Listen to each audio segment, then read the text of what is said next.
تو then comes the big question, یہ چراغ تلے پھر اندھیرا کیوں ہو گیا آپ کی طرف؟ آپ کو تو سر مطلب آپ بالکل ایتھیزم کی طرف چلے گئے, آپ کی تو پورے برادری اتنی دین, گھر میں آپ کے اتنا زبردست دین کا ماحول تھا. صحیح ہوتا ہے. اوکے, میری فیملی کے اندر میں نے ایک چیز بڑی اچھی دیکھی, حالانکہ بچپن جو تھوڑا 4 6 7 سال سیالکوٹ گزرے ہوئے ہیں, اس کے اندر ایک دینی ماحول بھی تھا. خاص طور پہ ذرا مسجد اپنی تھی, میرے باپ چاچے جو سے تھے وہاں پہ نمازیں بھی پڑھاتے تھے, تراویحاں بھی میرے والد صاحب اور یہ شاہد میر صاحب یہ لوگ ہی پڑھایا کرتے تھے, لیکن پابندیاں نہیں تھی, سنتیاں نہیں. کہ صرف مجھے ایک چیز یاد ہے جس سے میں بڑا تنگ ہوا کرتا تھا, وہ کہ آپ کو شاید پتا ہو کہ اہل حدیث عورتوں کی جو عورتیں ہوتی ہیں جی وہ بھی مسجد میں جا کے نماز پڑھتی ہیں, جنازہ بھی پڑھتی ہیں, جمعے تو ضرور پڑھتی ہیں. یعنی کہ جو روزانہ مسجد نہیں جا سکتی ہوں, وہ میری ایک پھوپھی تھی جو نمازیں پڑھتی ہیں, تراویح پڑھنے بھی جاتے نا بہت زیادہ, اور یہ وہ چیزوں کے لیے عید پڑھنے تو حال عورت جاتی ہے. صحیح. لیکن ایک تو بعض جو آپ سمجھ لیجئے کہ بعض جگہوں پہ موسیٰ کے گھر فرعون پیدا ہوتا ہے, تو میں, لیکن میرے گھر کے اندر جی کوئی سختی پابندی نہیں تھی سوائے صبح کے نماز کے.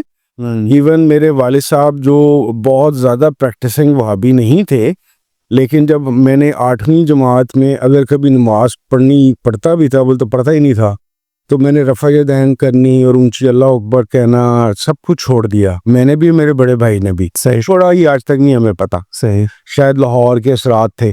لیکن ہمارے والد صاحب رفع یدین بھی کرتے تھے, وطر بھی ایک پڑھتے تھے, اونچی آواز میں اللہ اکبر بھی کہتے تھے, لیکن انہوں نے ہمیں ایک دفعہ بھی نہیں کہا, انہوں نے کہ چلو یار یہ کیا کر رہے ہو, کبھی اشارتاً بھی ہمارے ماں باپ نے ہمیں یہ نہیں کہا. تو اس لحاظ سے ایک انڈیپینڈنس نیس تھی. تھوڑا کچھ میں طبیعتاً ڈھیٹ بھی تھا کہ تمہارے کہنے میں تو نہیں مانوں گا, یہ مسئلہ تھا. دوسری وجہ یہ تھی کہ گھر کا ماحول بہت کھلا تھا, مینس کہ مسلک کیا دین کے اوپر بھی زبردستی نہیں تھی. جب تک سیالکوٹ رہے تو اللہ تعالیٰ خیر کرے, ہمارے زہرا عید کے سارے بھابھی رہتے تھے ہمارے محلے کے اندر. شاہد میر صاحب کا گھر بھی پاس تھا ہمارے گھر کے میانہ پورہ میں, تو کوئی نظر نیاز کا وہاں پہ تو کنسیپٹ نہیں تھا. لیکن جب ہم لوگ لاہور شفٹ ہو گئے 78 کے اندر, تو نظر نیاز کا یہ وہ کھانے آتے تھے, تو میرے والد صاحب نے کبھی منع نہیں کیا, بلکہ کہتے تھے بسم اللہ پڑھ کے کھا لو, اس کا اللہ تعالیٰ کا ہوتا ہے. وہ ورنہ وابی خاندانوں میں تو ایسی چیز نہیں ہے. تو وہ جو سی ایک ڈیلیکیسی تھی ریلیجن کے حوالے سے, وہ زندگی میں I gave credit mainly to my father and then to my mother as well. پر آپ اپنی ماں کے زیادہ قریب رہے ہیں. ماں کے میں تو مننے کو کبھی سمجھایا نہیں انہوں نے کہ یہ بڑا پریشان رہتی تھی. حج کرانے کی وجہ بھی یہ تھی کہ شاید میں مسلمان ہو جاؤں. جی.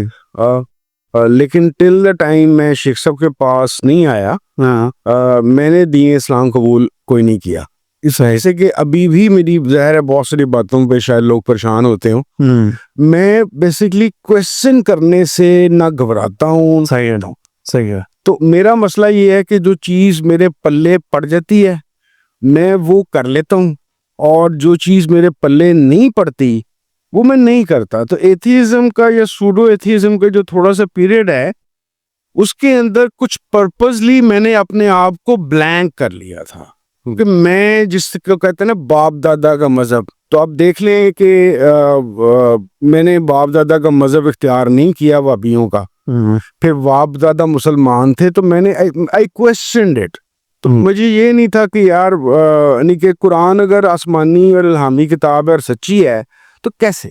صحیح. دیٹ از وائی آپ نے کبھی نوٹ کیا ہوگا کہ میں نے اپنی ویلاگس کے اندر یہ جن لوگوں کو لوگ الہاد ملحد کہتے ہیں, صحیح, ان کو کبھی برا نہیں کہا. ہاں, کیونکہ میرا بلکہ آپ سپورٹ ہی کرتے نظر آئے. اس کی وجہ یہ ہے کہ میں یہ سمجھتا ہوں کہ 90% جو ان سے اب سو کالڈ ایتھیسٹ ہوتے ہیں وہ سوال اٹھا رہے ہوتے ہیں.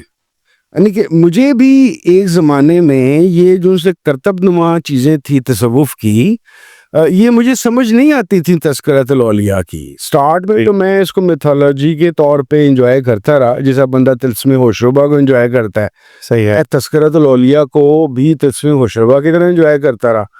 پھر آہستہ آہستہ جب میرا کچھ ہوا، ڈیولپمنٹ ہونی شروع ہوئی، تو میں نے کہا یار یہ تو پھر امیر حمزہ اور جنات کے سارے قصے بھی سچے مان لو، صحیح الف لیلا کی جو کہانی ہے وہ بھی ساری سچی ہے، فکشن نہیں ہے. یا تو یہ دونوں فکشن ہے یا پھر یہ دونوں فکشن نہیں ہے، ایک بات ہے نا، کیونکہ ایک ہی طرح کی چیزیں تھی ساری کی ساری.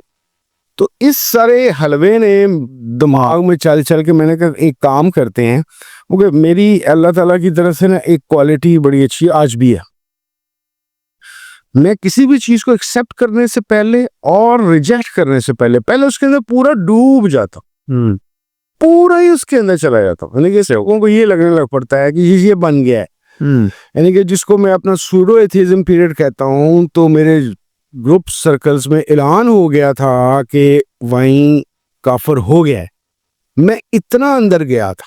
پھر جب میں شرعی مولویوں کی طرف آیا، ان کو پڑھنا سیکھنا شروع کیا، تو میں مولوی مشہور ہو گیا. پھر جب میں یہ صوفیزم کی طرف آیا تو ابھی بہت سارے لوگ مجھے صوفی سمجھتے ہیں.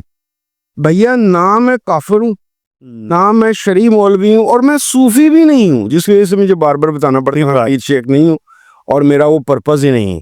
میرا ماننا یہ ہے کہ آپ ہاف کوکڈ چیزوں کو سن کے اس کا اثر نہ لیں، آپ چیز کو ایکسپیرینس کریں. دیکھیں نا، آپ کو جب تک پتہ ہی نہیں ہے، یعنی کہ میں اس بندے کے شوز میں کھڑا ہونا چاہتا ہوں جو اعلیٰ حضرت کی کتاب پڑھ کے مان جاتا ہے کہ زمین ساکت ہے اور گول نہیں ہے. مجھے یہ فیل کرنا چاہیے کہ یہ کس مینٹل سٹیٹ کے اندر گیا ہے جہاں پہ جا کے ایک انے کو بھی نظر آ رہا ہے کہ یار یہ صحیح نہیں ہے، صحیح، لیکن اس کو سچ نظر آ رہا ہے. تو میں اس کے اندر گیا.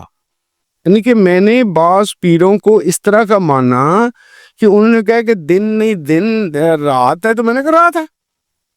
انہوں نے کہا رات نہیں ہے دن ہے، میں نے کہا دن ہے. تقلید کا مسئلہ آ گیا. یعنی کہ تقلید کا مسئلہ نہیں، نیز یہ ہے کہ جس چیز کو آپ نے جاننا ہے آپ اس کے اندر جائیں. اور شاید اس چیز کو سکھانے میں میرے فرسٹ ایئر میں ایک کیمسٹری کے ٹیچر ہوتے تھے الیاس افریدی، میرے خیال میں ان کا ایک جملہ تھا جس نے میرے ذہن پہ یہ اثر ڈالا. وہ کیمسٹری کے ٹیچر تھے، تو وہ کہتے یہ تھے، ہمیں کلاس میں جناح موریل اکیڈمی ہے اسلامیہ پارک میں، وہاں پہ ہم پڑھتے تھے. تو وہ بتایا کرتے تھے کہ یار جو بھی کیمیکل کو میں نے دیکھنا ہوتا ہے نا، تو میں صرف اس کی کیمسٹری پڑھتا نہیں ہوں، میں زبان پہ ہی اپنے جسم کے کسی حصے پہ لگا کے اس کو ایکسپیرینس کرتا ہوں کہ یہ کیا ہے.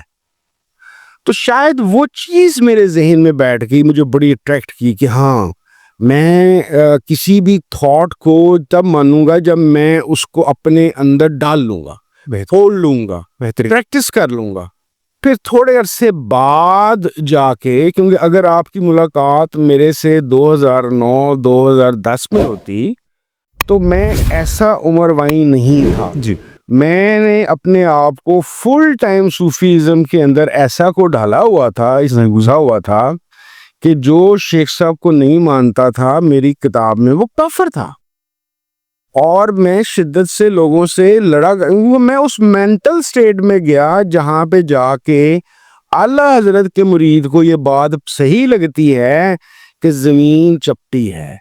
وہ تب ہوگی جب اب تقلید میں اندھے ہو جائیں. صحیح. جب آپ کو تقلید میں اندھے ہونے کا پیارے بھائی ایکسپیرینس ہی نہیں ہوا تو اب ہانا کیوں کر رہے ہیں؟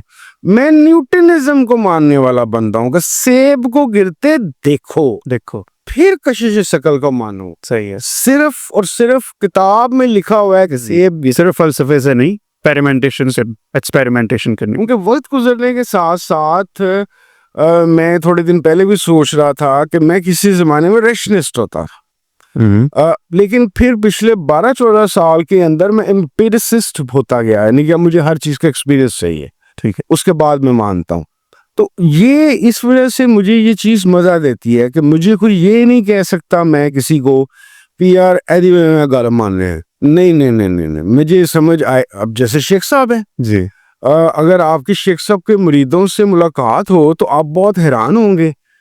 زیادہ تر 90% مریدوں سے آپ کہیں گے یار عمر وہیں کسی اور کا ذکر کرتا ہے، یہ دونوں شیخ علیحدہ علیحدہ ہیں، ہم خدا کی قسم یہ لگے گا۔ اس کی وجہ یہ ہے کہ شیخ صاحب کے مریدین کے بعض جو اعتقادات اور نظریات تصوف اور شیخ صاحب کے متعلق ہیں، میں تو ان کو مانتا ہی نہیں۔ مثال کے طور پر کیونکہ میرا ایک مسئلہ ہے، کیونکہ جب میں ریلیجن کی طرف آیا تھا واپس اپنے ایتھیزم کے پیریڈ سے، تو میں پہلے اللہ کو ماننا تھا، پھر رسول اللہ کو، اور پھر ایسے چلا۔ تو ایک تو خاندان بھی وہ والا ہے کہ جس میں شرک کا تو گنجائش نہیں ہے، اور ختم نبوت پہ میرے بڑوں نے کام کیا ہوا ہے، تو اس وجہ سے میں ان دو چیزوں میں بڑا کلیئر ہوں۔ تو مجھے ذرا سا بھی کہیں پہ شرک نظر آئے نا، یا ختم نبوت کا کوئی مجھے ذرہ بھی نظر آئے کہ یہ گڑبڑ ہے، مثال کے طور پر شیخ صاحب کا جب جنازہ ہوا تو آپ ان کے کسی مریض سے کہیں کہ کیا نماز جنازہ، نہیں کہے گا، اس کو کہتے ہیں نماز رحمت۔ اچھا، وہ ان کے خیال میں شیخ صاحب بخشے ہوئے۔ اب میں آپ کو واحد وہ شیخ صاحب کا ماننے والا مرید ملوں گا، واحد جو کہتا ہے یہ نماز جنازہ ہے، باقی کوئی نہیں کہے گا۔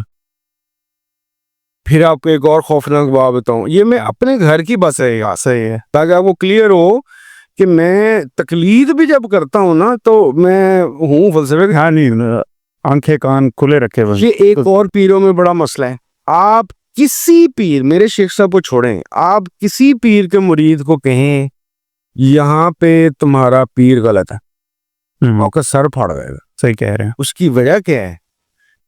جس کی وجہ سے چپٹی زمین ہے بھائی جان۔ آپ کا تصوف جو اس وقت رائج ہے اس کے مطابق شیخ بھی نبی کی طرح معصوم عن الخطا ہوتا ہے، جو میرے کتاب میں کفر ہے، لمحہ فکریہ۔ لیکن یہ ہے آپ بلے میں نکلیں، جس مرضی شہر میں جائیں، آپ حجویری صاحب کا بات کریں، بہاؤالدین ذکریہ کی بات کریں، آج کل کے کسی پیر کی بات کریں، آپ شیخ صاحب کے کسی مرید سے بات کریں، کسی سے کریں، وہ کبھی نہیں مانے گا، وہ کہے گا نہیں معصوم الخطا ہو ہی نہیں سکتا، وہ توجیحات دے گا، نہیں اصل میں ان کی بات کا یہ مطلب تھا، نہیں آپ اس کو ایسے نہیں دیکھ رہے، آپ کو شیطان پڑ گئے، آپ پہ جنات کے اثر ہیں، آپ شیطانی زبان بول رہے ہیں۔ حالانکہ واضح طور پہ اگر آپ نے نعوذ باللہ استغفار اپنے شیخ کو نبی جیسی چیزیں دے دیں تو بھائی پھر آپ کو ختم ہوا تو بڑھ گیا۔ صحیح بات ہے۔ تو میرا مسئلہ، میری پریکٹس یہ ہے، ہاں کچھ عرصے کے لیے چیز کو سمجھنے کے لیے اس کو تعریف ضرور کرتا ہوں، اندر گھستا ہوں، لیکن میرے پہ اللہ کی رحمت ہے، اور وہ اللہ بھلا کرے اللہ کا، کہ اللہ تعالیٰ نے 18-19 سال کی عمر میں جب کہا کہ میں ہوں، تو میں نے کہا بس یہی ہے۔ پھر ہاں دیکھیں، میں آپ کے سامنے کتنا شیخ صاحب کرتا ہوں، بہت زیادہ، لیکن پہن اللہ کی جگہ اللہ کی ہے، رسول کریم صلی اللہ علیہ وسلم کی جگہ رسول اللہ کی ہے، بے شک، شیخ صاحب کی جگہ شیخ صاحب۔ بے شک۔